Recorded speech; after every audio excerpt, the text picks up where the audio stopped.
రోజులు ఉండదు. సరే వాళ్ళ నాయకులు పడగొడతారో ఏదైతే మొత్తానికి వాళ్ళు చేసిన వ్యాఖ్యలు అట్లే ముఖ్యమంత్రి ఎంత త్వరలో కేసీఆర్ గారిని చేసుకుందాము అని కొన్ని మాటలు ఏవైతే మాట్లాడారో వాటికి అర్థాలేంటి? నిన్న రేవంత్ రెడ్డి గారు అక్కడ ఇంద్రవెల్లి సభలో మాట్లాడిన మాటలకి ఎలా అర్థం చేసుకోవాలి? మీ విశ్లేషణ ఏంటి రెండింటికి సంబంధించి కూడా?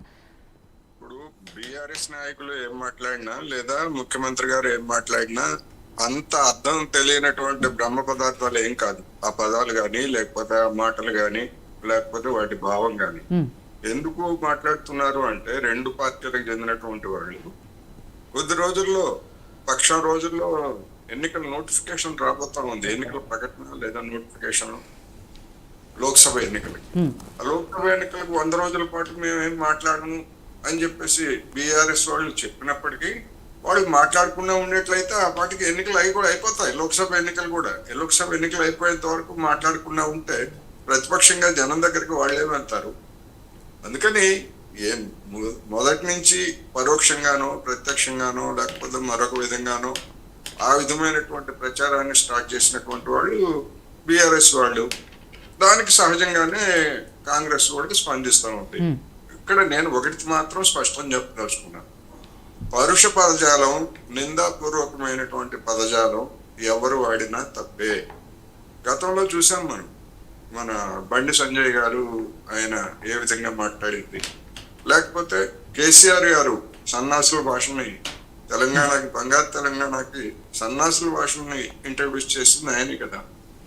అందువలన ఇవి ఎవరు ముందు స్టార్ట్ చేశారు, ఎవరు కొనసాగించారు, ఎవరి హోదా ఏమిటి అనేటువంటి కనుక చూసుకున్నట్లయితే ఎవరికి కూడా నైతిక పరమైనటువంటి ఇతరులను ఎదుటి వాళ్ళని ప్రశ్నించేటువంటి నైతిక పరమైనటువంటి హక్కు లేదు అనేటువంటి గమనించాలి.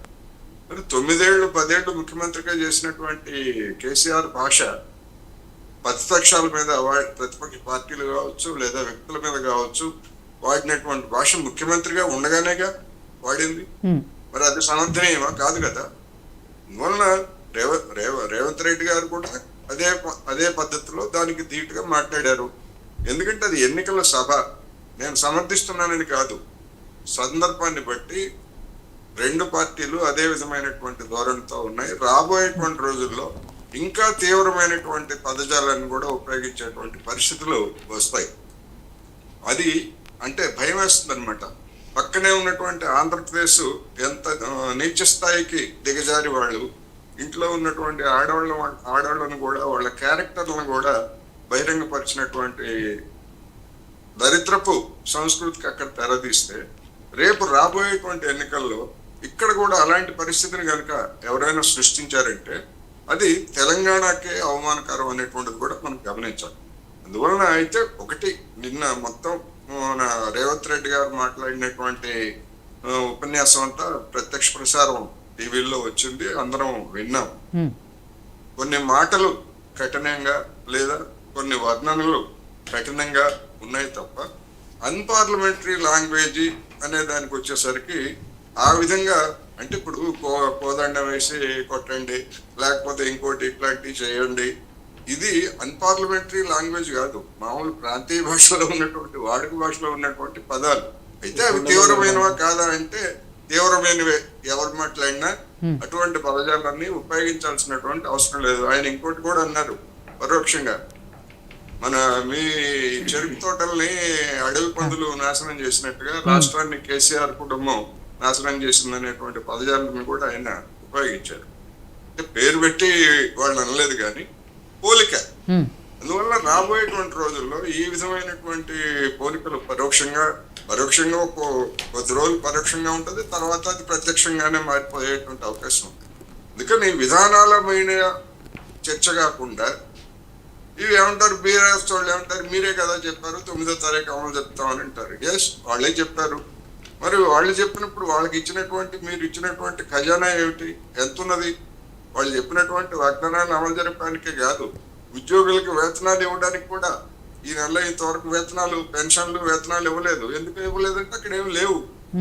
ఎందుకు లేవు, మొత్తం ఎందుకు ఖాళీ చేసిపోయారు బీఆర్ఎస్ నాయకులు? హరీష్ రావు గారికి తెలియదా? మొదటి నెలలోనే 15,000 కోట్లు అప్పు చేశారని చెప్పేసి ఆయన మాట్లాడతారు. మీరు దిగిపోయేటప్పుడు ఎంత ఖజానాన్ని నిల్వ ఉంచారో మీరు చెప్పగలరా? ఎందుకంటే అక్కడ ఏం లేదు.